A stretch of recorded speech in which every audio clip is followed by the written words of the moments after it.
Pernah kepikiran nggak sih? Target Presiden Kennedy tahun 62 itu kan, wah gila banget ya, mendaratkan manusia di bulan dalam 1 dekade, padahal teknologinya banyak yang belum ada. Iya bener. Atau gambar bumi kita yang ikonik itu pale blue dot, cuma setitik debu gitu ya. Nah, itu dia. Keduanya tuh ngingetin kita soal ambisi gede dan gimana kita ngelihat diri sendiri di alam semesta ini. Tapi tenang, kita nggak bakal ngomongin propulsi roket atau orbit hari ini. Haha, bukan ya. Kita mau bedah cara mikirnya nih. Orang-orang di balik misi luar angkasa itu loh, ternyata pola pikir mereka itu, wah, relevan banget buat kita semua. Betul. Kayak kata Carl Sagan, sains itu kan lebih ke cara berpikir ya, bukan cuma kumpulan fakta doang. Tepat sekali. Dan sumber kita hari ini itu buku keren dari Ozan Farol, judulnya Think Like a Rocket Scientist. Oke, jadi misi kita apa nih hari ini? Misinya kita mau gali strategi-strategi mental kunci yang dipakai para ilmuwan roket ini. Gimana sih cara mereka ngadepin masalah yang super rumit? Kayak ketidakpastian yang gede banget gitu ya? Iya, ketidakpastian masif, terus gimana mereka bisa mikir dari nol, bikin eksperimen cuman di kepala, ngebidik hal yang kayaknya mustahil banget. Moonshot thinking gitu ya? Betul! Terus gimana mereka nyetes ide sampai benar-benar pol, dan yang penting juga gimana mereka belajar dari gagal dan sukses. Jadi ini kayak jalan pintas gitu ya, buat kita ngertiin alat-alat mental yang bisa dipakai di kerjaan atau kehidupan sehari-hari. Bisa dibilang gitu, siapapun bisa pakai ini buat ngubah cara ngadepin tantangan. Oke deh, siap-siap ya Anda semua. Kita bakal jelajah nih beberapa area kunci. Gimana caranya akrab sama ketidakpastian, terus ngebongkar asumsi pakai prinsip pertama. Terus ada kekuatan eksperimen pikiran dan moonshot thinking tadi.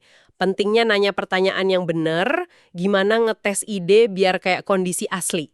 Dan yang terakhir, cara pandang baru soal gagal dan sukses.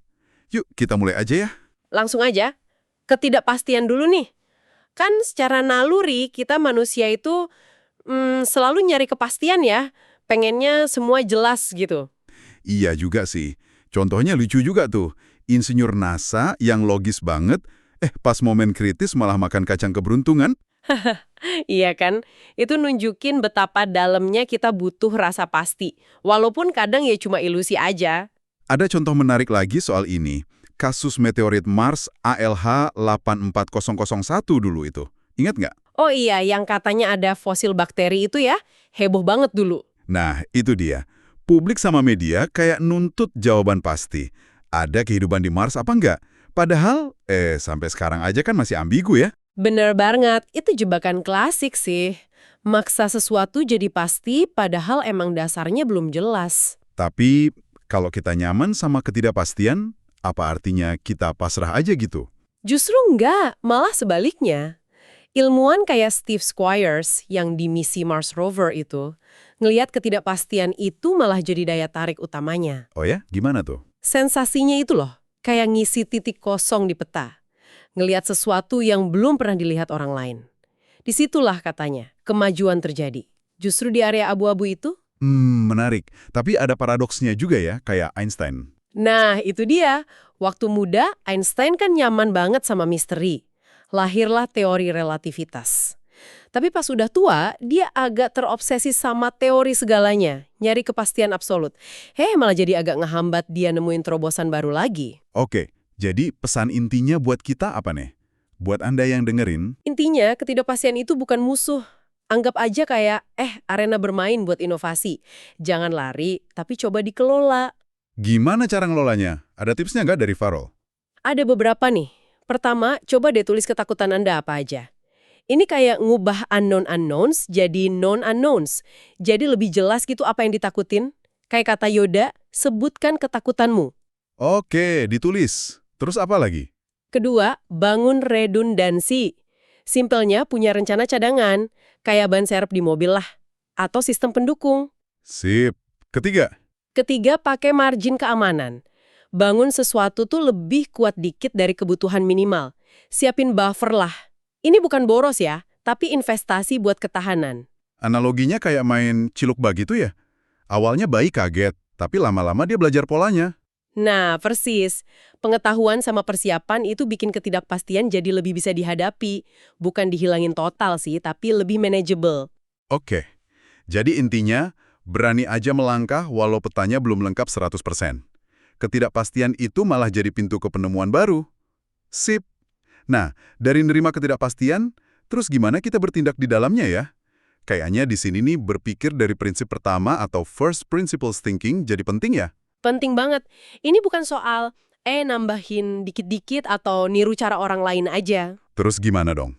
First principles thinking itu artinya membongkar masalah sampai ke fondasi paling dasar. Sampai kebenaran fundamentalnya.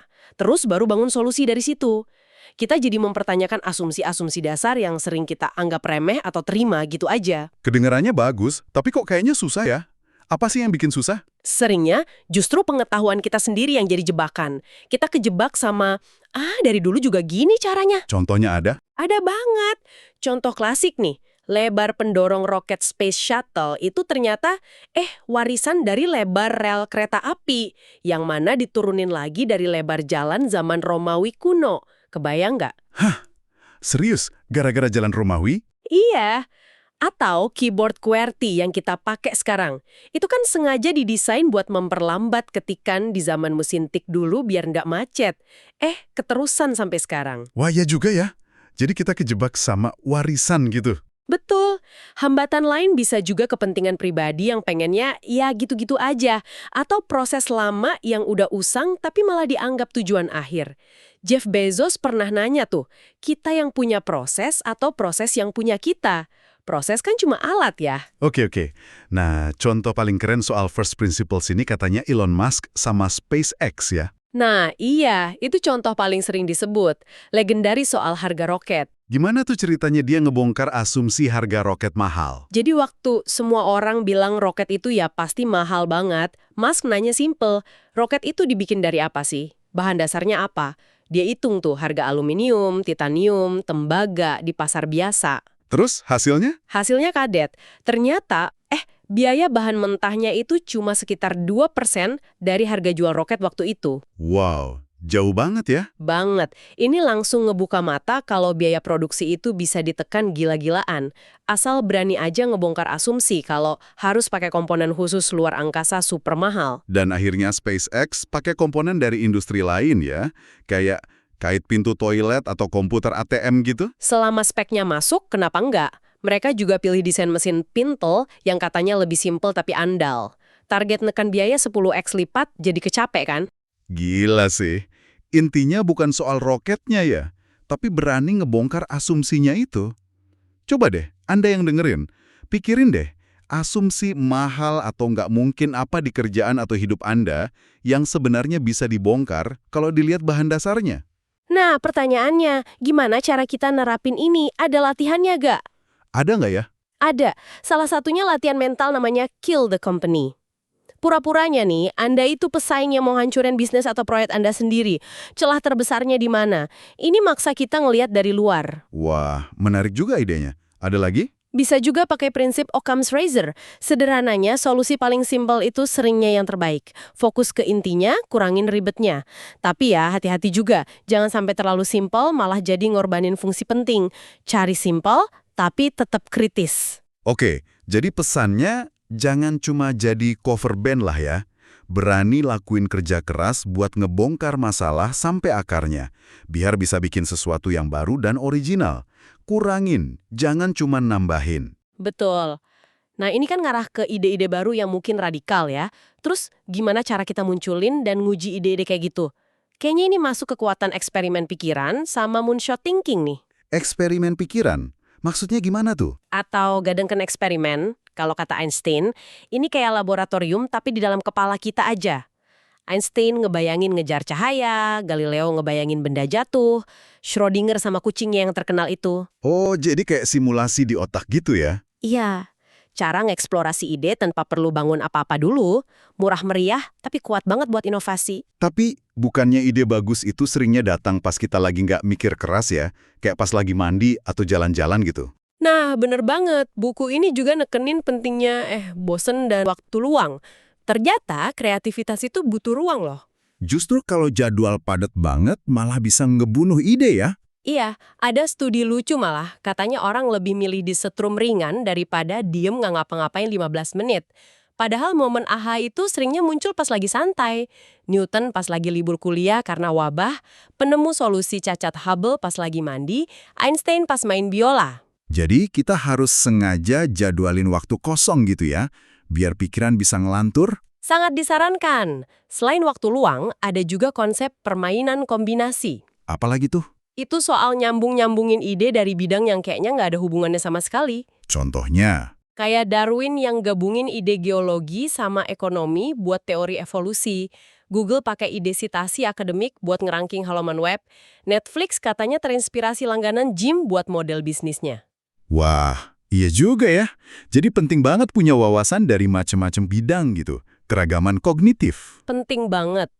Tim yang isinya orang dengan latar belakang beda-beda, kayak ilmuwan sama insinyur di NASA, seringnya lebih inovatif. Kadang justru orang luar atau yang pikirannya masih pemula bisa ngelihat solusi yang kelewat sama ahlinya. Nah, ini nyambung ke moonshot thinking tadi kan ya?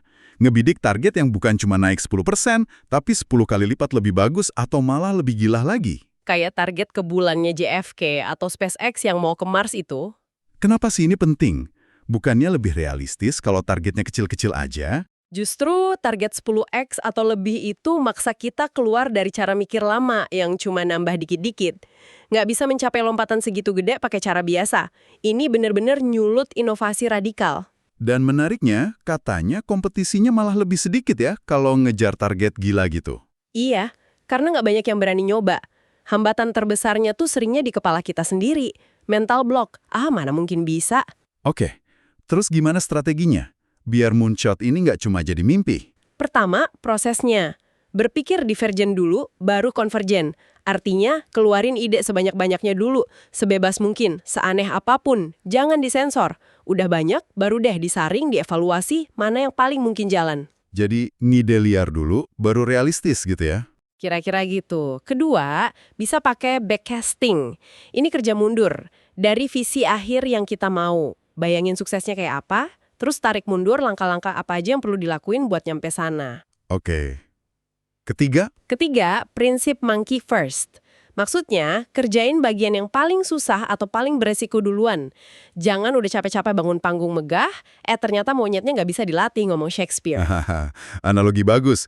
Biar nggak kejebak sunk cost fallacy ya, udah terlanjur keluar banyak, jadi diterusin aja walau udah jelas bakal gagal. Nah, itu dia. Oke, jadi kita udah punya nih ide-ide ambisius hasil moonshot. Tapi kan ide aja nggak cukup ya. Gimana kita mastiin kalau kita ngerjain masalah yang benar dan cara nguji solusinya juga benar? Wah, ini krusial banget. Seringnya nih nemuin dan ngerumusin masalah yang tepat itu jauh lebih penting daripada buru-buru nyari solusi. Padahal sistem pendidikan kita kan seringnya ngelatih jadi penjawab soal ya, bukan pencari masalah yang lebih baik. Contoh inkubator bayi tadi tuh kuat banget sih. Masalahnya bukan gimana bikin inkubator mahal jadi lebih murah, tapi gimana caranya bayi prematur tetap anget dengan biaya terjangkau. Pertanyaannya beda, solusinya jadi beda total dan lebih ngena. Bener banget. Kita juga mesti hati-hati sama yang namanya Einstein Effect. Apa tuh? Itu kayak kita kejebak sama solusi yang udah kita kenal. Udah nyaman sama cara lama.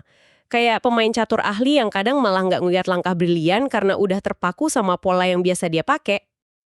Oh, jadi kita perlu terus nanyain pertanyaan awal kita ya? Harus. Kayak tim Mars Rover tadi, setelah pendarat berkaki 3 gagal, awalnya mereka fokus gimana cara bikin kaki 3 yang lebih bagus. Sampai akhirnya Mark Adler nanya, gimana kalau kita nggak mendarat pakai kaki? Nah, pertanyaan itu yang akhirnya ngelahirin solusi airbag kan? Betul, terus ada pertanyaan berikutnya lagi, bisa nggak sih kita kirim 2 rover sekaligus? Itu kan langsung menggandakan peluang sukses dan penemuan ilmiahnya. Jadi jangan berhenti nanya. Ada lagi jebakan pikiran namanya functional fixedness ya.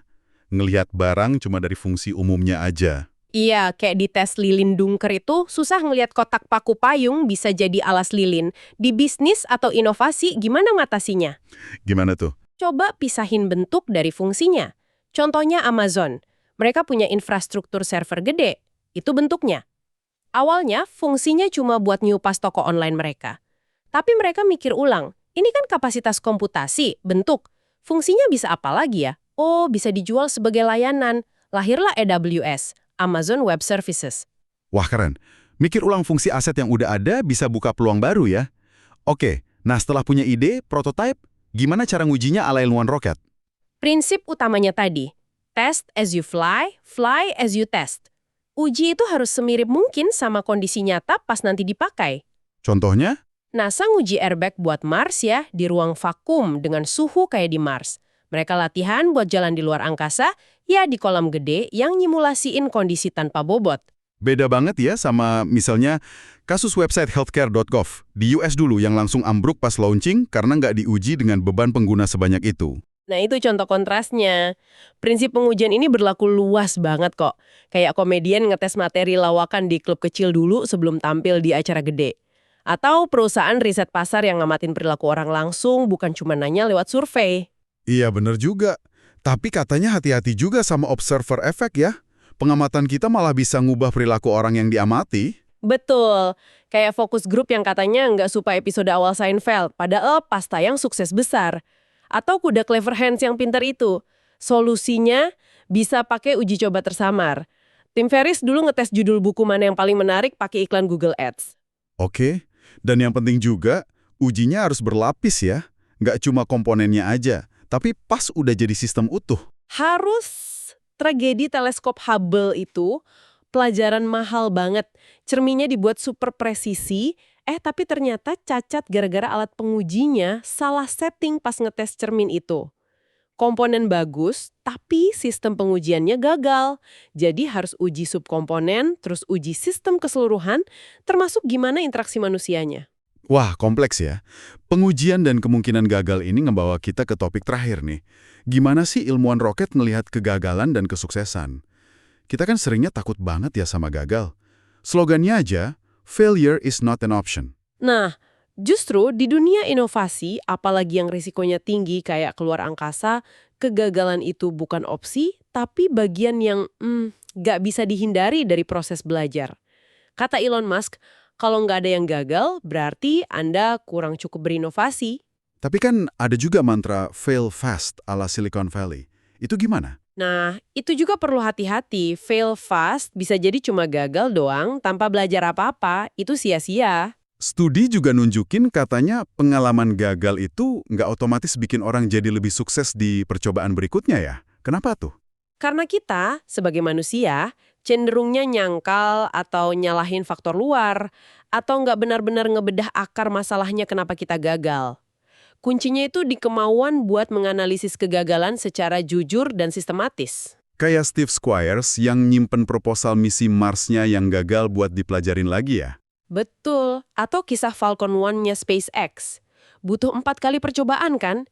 3 kali gagal meledak, baru yang keempat sukses. Itu nunjukin kalau mereka fokus ke belajar dari inputnya, prosesnya, keputusannya, bukan cuma mikirin outputnya, hasil akhir gagal atau sukses. Gagal itu bagian dari evolusi, bukan akhir cerita. Terus, lingkungan kerja kayak apa sih yang bisa ngebantu orang buat belajar dari kegagalan kayak gini? Lingkungan yang punya psychological safety tinggi, keamanan psikologis, tempat di mana orang rasa aman buat ngaku salah, buat nanya pertanyaan bodoh, buat nantang cara lama, tanpa takut dihukum atau dipermalukan. Ada buktinya? Ada studi dari Amy Edmondson di rumah sakit. Tim yang tingkat keamanan psikologisnya tinggi itu justru ngelaporin lebih banyak kesalahan. Bukan karena mereka lebih sering salah, tapi karena mereka berani ngelaporin.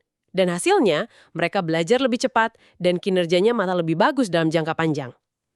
Pemimpinnya harus ngasih contoh duluan, terbuka soal kegagalannya sendiri.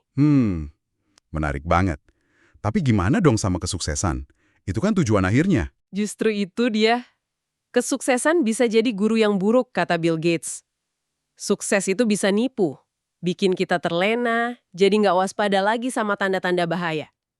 Contohnya? Tragedi pesawat ulang-alik Challenger sama Columbia itu contoh paling tragis dari normalization of deviance, penyimpangan dari standar keselamatan, kayak kerusakan kecil di o-ring atau serpihan busa yang lepas, lama-lama dianggap normal atau risiko yang bisa diterima. Cuma karena beberapa kali penerbangan sebelumnya selamat. Padahal itu udah tanda bahaya. Jadi, sukses malah bisa bikin bahaya ya? Gimana cara ngatasinnya biar nggak terlena? Caranya ya dengan terus ngerasa kayak hari pertama atau day one, kayak prinsipnya Jeff Bezos di Amazon, selalu waspada, jangan pernah ngerasa udah sampai. Terus cari kekurangan kayak atlet juara yang selalu ngerasa bisa lebih baik lagi. Dan waspada sama near misses atau nyaris celaka ya. Penting banget, kejadian untung aja selamat ini sering banget diabaikan. Padahal itu sinyal jelas ada yang salah sama sistem atau proses kita. Malah, near miss ini kadang bikin kita jadi makin nekat ambil risiko ke depannya karena ngerasa kebal. Harus ada evaluasi mendalam, postmortem, bahkan setelah kita sukses. Ada strategi lain buat antisipasi sebelum masalah kejadian? Ada, namanya premortem, kebalikannya postmortem. Sebelum proyek dimulai, coba bayangin skenario terburuk. Proyek ini gagal total. Terus analisis mundur, kira-kira apa aja penyebab kegagalan itu. Ini bantu banget buat ngidentifikasi resiko yang mungkin kelewat, bikin rencana cadangan, dan ngelola ekspektasi semua orang. Oke, jadi kalau kita rangkum nih ya, berpikir kayak ilmuwan roket ini intinya bukan soal harus jago matematika atau fisika gitu ya? Bukan, sama sekali bukan itu intinya. Ini lebih soal pola pikir. Soal gimana kita bisa nyaman sama ketidakpastian, gimana kita berani ngebongkar asumsi sampai ke akarnya. Punya rasa penasaran yang gede gitu ya? Iya, rasa ingin tahu, keberanian buat eksperimen tanpa henti, belajar secara sistematis dari naik turunnya proses, dari gagal dan juga dari sukses. Dan yang paling penting selalu nanya kenapa dan gimana kalau. Dan pola pikir ini bukan cuma buat insinyur NASA atau orang jenius doang. Ini perangkat mental yang bisa Anda, para pendengar, pakai setiap hari kan? Betul banget. Anda semua udah dapat nih beberapa alat dasarnya dari obrolan kita barusan. Pertanyaannya sekarang bukan lagi apakah Anda bisa mikir kayak gini, tapi lebih ke bagaimana Anda mau nerapin ini buat bikin lompatan Anda sendiri. Di kerjaan, di hidup, di mana aja. Nah, ini jadi penutup yang pas kayaknya. Mengutip Walt Whitman di akhir buku Faruel, perjalanan itu kan nggak selesai pas misi tercapai. Itu justru baru permulaan. Jadi pertanyaan buat Anda renungkan nih, dengan perangkat berpikir ala ilmuwan roket ini, bait baru apa yang mau Anda tulis dalam cerita hidup Anda? Realitas mana yang mau Anda tantang? Di titik mana Anda akan menolak buat sekedar berlabuh dan milih buat terus dorong batas kemampuan Anda?